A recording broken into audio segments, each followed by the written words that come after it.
Oke, selanjutnya ada Mas Guru Agung di sini. Kenapa Mas Guru Agung? Nanti kita tanyakan langsung ke beliaunya. Selamat siang, Mas Guru. Assalamualaikum, Mas. Waalaikumsalam warahmatullahi wabarakatuh. Ya, baik. Mas Guru, silahkan langsung saja untuk mempersingkat waktu pemaparannya. Kami mohon dibantu untuk ini ya, Mas ya, PPT-nya, Mas. Ya, terima kasih. Bismillahirrahmanirrahim. Assalamualaikum warahmatullahi wabarakatuh. Alhamdulillahirabbil alamin. Allahumma shalli ala sayyidina Muhammadin wa ala alihi wasallam. Amma ba'du. Rekan-rekan, perkenalkan, saya biasa dipanggil Guru Agung. Saya kebetulan memang seorang guru sejak 2001, kemudian bergabung di Dompet Duafa 2008, banyak membantu Dompet Duafa untuk proses pelatihan guru, sehingga hari ini saya masih dikenal sebagai Guru Agung seperti itu. Ini kenapa kemudian panggilannya Guru Agung.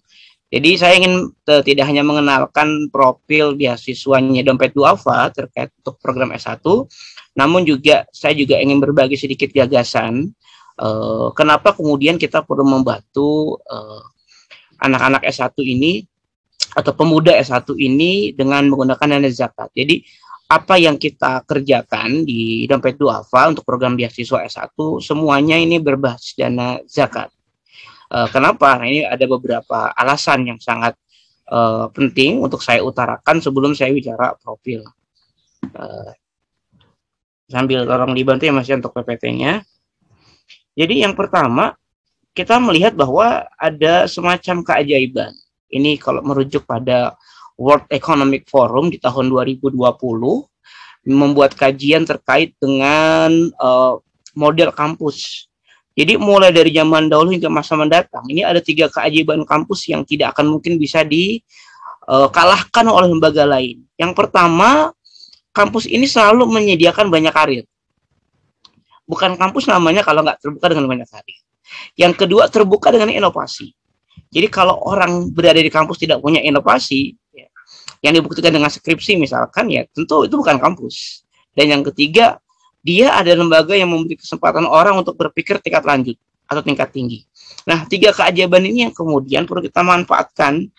Jadi kebetulan di Dompet Duafa, teman-teman, kita punya divisi, namanya Divisi Sekolah Kepemimpinan Bangsa. Ini yang mengelola semua beasiswa yang dikelola oleh Dompet Duafa. Ini ada beberapa beasiswa, kurang lebih ada 4 yang nanti akan saya ceritakan. Namun yang perlu saya bahas di awal adalah bagaimana kemudian kenapa Dompet Duafa mengambil langkah ini gitu ya. Kenapa harus memberikan beasiswa sampai 4 program? Karena memang tadi kampus ini punya 3 keajaiban, terbuka dengan banyak karir, ya, dia terbuka dengan segala inovasi dan juga dia menawarkan pendidikan untuk kecakapan nalar tingkat tinggi. Nah, ini yang akhirnya kita melihat kalau kita bisa banyak bantu orang untuk bisa masuk ke perguruan tinggi khususnya adalah universitas, maka kita akan cepat melakukan perbaikan ekonomi di banyak anak-anak duafa. Jadi masyarakat miskin atau masyarakat duafa dalam bahasa Islamnya ini akan sangat terbantu dan akan cepat terbantu kalau mereka punya sarjana di keluarga mereka. Karena tadi sarjana ini adalah hasil dari pendidikan kampus yang memang punya 3 keajaiban. Berikutnya lagi. Kemudian yang berikutnya lagi adalah terkait dengan pendapatan gitu ya. Nah ini, jadi ujung-ujungnya saat kita berinvestasi ini pakai teori lama tahun 60-70 gitu ya, saat seseorang kita bantu untuk bisa masuk ke perguruan tinggi, ujung-ujungnya adalah skup makro adalah terjadi peningkatan earning, terjadi peningkatan pendapatan. Sehingga lagi-lagi kita percaya semakin tinggi pendidikan seseorang, saat dia dibantu untuk bisa kuliah, maka insya Allah ini akan membantu pengentasan kemiskinan. Karena ujung-ujungnya pasti higher earning. Dan ketika banyak orang yang bisa dibantu, maka negara pun juga akan semakin tumbuh ekonominya. Sehingga pertumbuhan ekonomi itu bukan hanya dibantu oleh infrastruktur. Tapi yang paling kuat sebetulnya adalah sumber daya manusia. Ketika sumber daya manusianya ini semakin tinggi pendidikannya, mereka akan semakin banyak punya pendapatan, maka juga akan semakin tinggi juga pertumbuhan ekonominya. Sehingga fungsi zakat ini sangat penting untuk dijadikan sebagai instrumen dalam pengentasan kemiskinan dan ujung-ujungnya bisa membantu pertumbuhan ekonomi. Ini kerangka yang kita pakai di Dompet Duafa. Berikutnya lagi, slide berikutnya.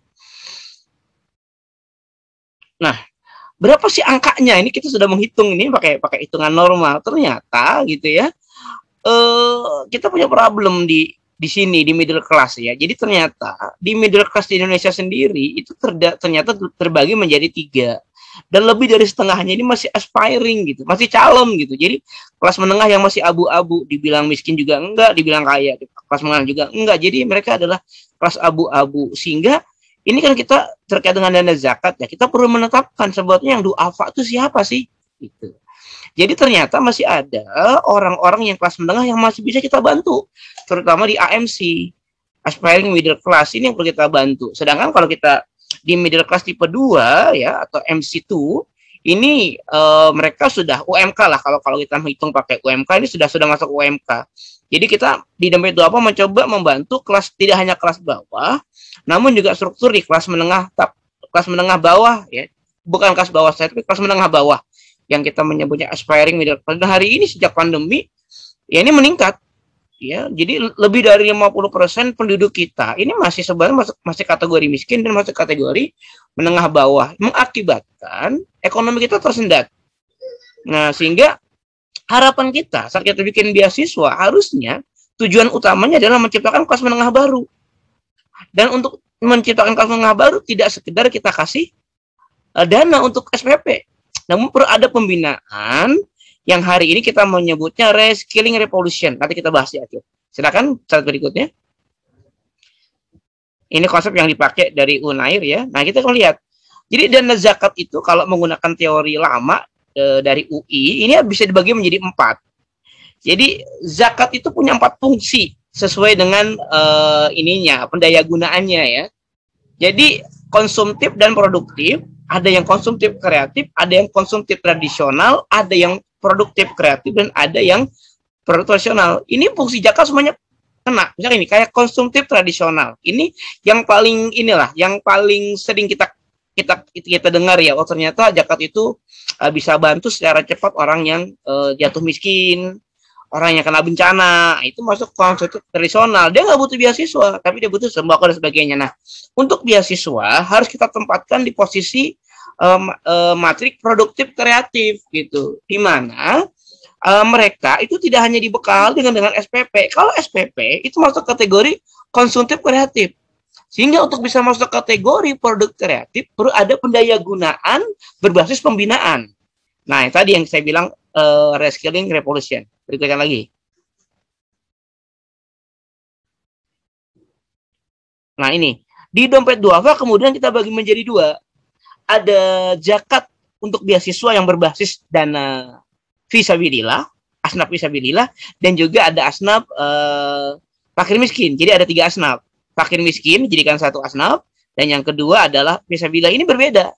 Kalau fakir miskin memang syaratnya miskin. Karena kalau kita merujuk pada pendapatnya Yusuf Qaradawi, karena ini gini, mencari ulama yang bisa menerjemahkan zakat secara modern ini nggak banyak. Jadi jangan kayak zakat penghasilan ini tidak ada. Di zaman dulu tidak ada istilah zakat penghasilan. Ini baru ada kemudian ketika ada istihad dari Yusuf Qaradawi, dan beliau bilang saat kita bicara zakat ini luar biasa. Ada 2. Yang pertama zakat untuk membantu orang yang membutuhkan, dan yang kedua untuk diberikan kepada orang yang siap bantu umat.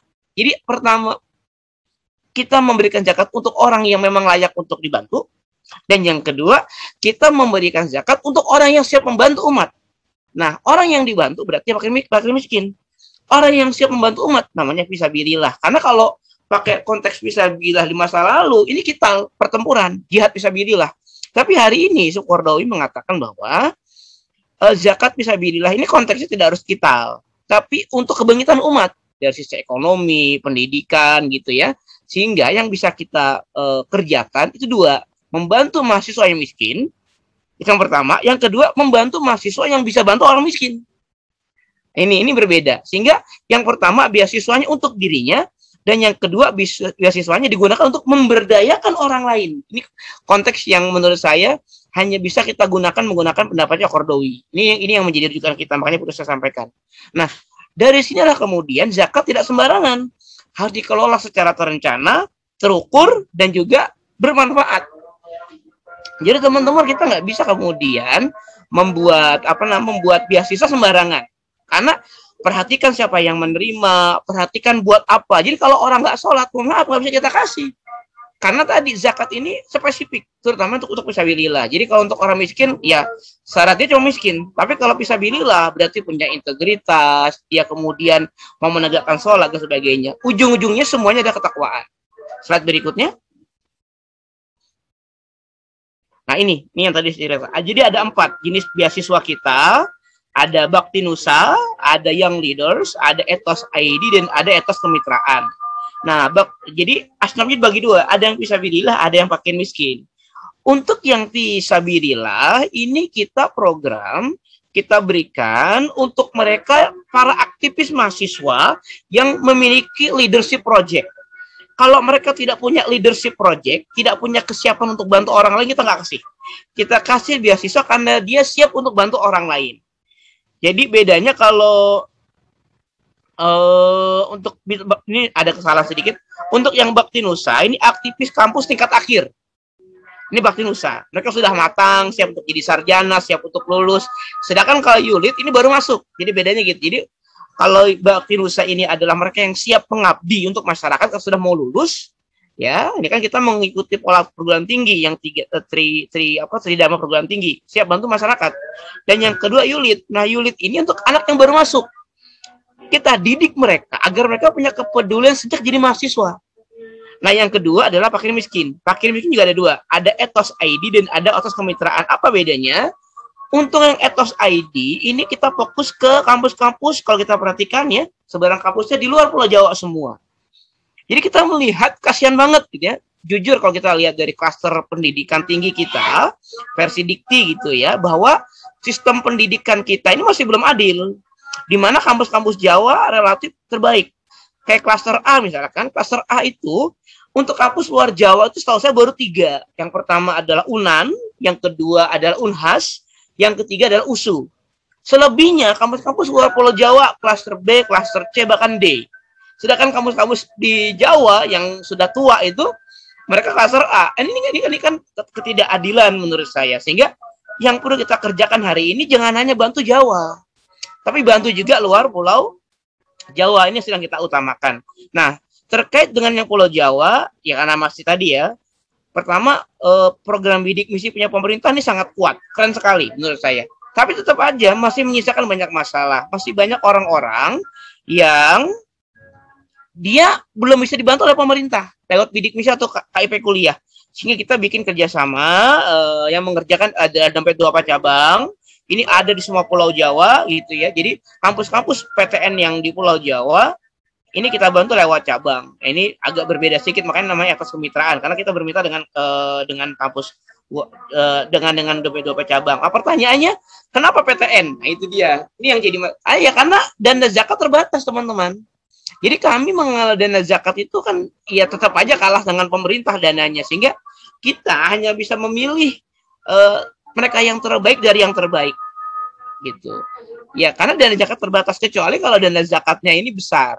Nah, masalahnya adalah di Indonesia ini potensi zakat yang kurang lebih 300 T itu paling nggak sampai 10%-nya bisa kita akses. Ini jadi masalah. Semoga ke depan kesadaran orang berzakat di lembaga-lembaga zakat makin tinggi sehingga zakat benar-benar bisa menjadi instrumen pembangunan.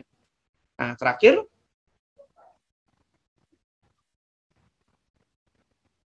slide terakhir. Nah, ini yang ingin saya sampaikan. Jadi ini nanti mungkin bisa dibagikan oleh panitia karena tidak mungkin saya jelaskan semuanya. Setidaknya ada 4 hal yang ingin kita kerjakan lewat beasiswa kita. Yang pertama adalah kita menggunakan tema reskilling revolution. Kenapa? Karena ke depan itu soft skill yang dibutuhkan. Konten keilmuan ini semuanya akan terjadi otomatisasi. Banyak pekerjaan yang awalnya dikerjakan oleh manusia akan dikerjakan oleh mesin, sehingga manusia itu tidak lagi bekerja secara hard skill, namun soft skill. Ini yang kita sebut dengan reskilling revolution. Sehingga saat kita membuat suatu perencanaan untuk program beasiswa, yang harus kita tanamkan adalah bantuannya bukan hanya SPP. Kalau SPP itu konsumtif, tapi kita pastikan produktif, sehingga yang kita berikan adalah muatan-muatan pembelajaran, pembinaan berbasis soft skill. Itu yang pertama. Yang kedua adalah kolaborasi networking. Kita nggak mungkin bekerja sendirian. Kita membutuhkan kerjasama yang luar biasa. Maka kita menyambut baik nih dari program hari ini ya. Semoga kita akan tercipta kolaborasi. Kan tadi lembaga Dompet Duafa ini kalau dari sisi pendanaan ya walaupun miliaran tetap aja kecil. Butuh ada kerjasama dalam mengelola beasiswa. Yang ketiga adalah digital transformation. Ini nggak mungkin tidak. Jadi saat pandemi, saat 4.0 ini menjadi double disruption buat negara kita dan juga buat dunia, bahkan menurut saya bukan double disruption, triple disruption, bahkan quadruple disruption. Ada 4 jenis disrupsi. Pandemi, 4.0, yang kedua perubahan geopolitik, dan iklim. Ada 4 hal ini. Nah, salah satu solusi yang perlu kita kembangkan adalah digital transformation. Dan terakhir adalah yang perlu kita lahirkan dari generasi-generasi beasiswa ini adalah kita ubah tatanan orang yang miskin menjadi berdaya. Kita tanamkan orang yang bisa berdaya, bisa mandiri, bisa memandirikan orang lain. Ini yang kita sebut dengan transformative role modeling. Sehingga di semua program beasiswa Dompet Duafa adalah prinsipnya kebermanfaatan tidak boleh hanya sampai pada diri mereka sendiri. Tapi kebermanfaatan harus sampai juga kepada orang lain secara terus berkelanjutan, berkeadilan. Sehingga yang bisa merasakan banyak hal. Nah, salah satu programnya adalah bagaimana anak-anak orang miskin saat kita bantu, dia akhirnya ke depan bisa bantu orang lain. Dan kita latih sejak dia dibina oleh kita di beasiswa, kita latih yuk bikin social project, bikin leadership project buat masyarakat. Nah, jadi ini yang bisa saya ceritakan dari Dompet Duafa. Terima kasih teman-teman. Wassalamualaikum warahmatullahi wabarakatuh.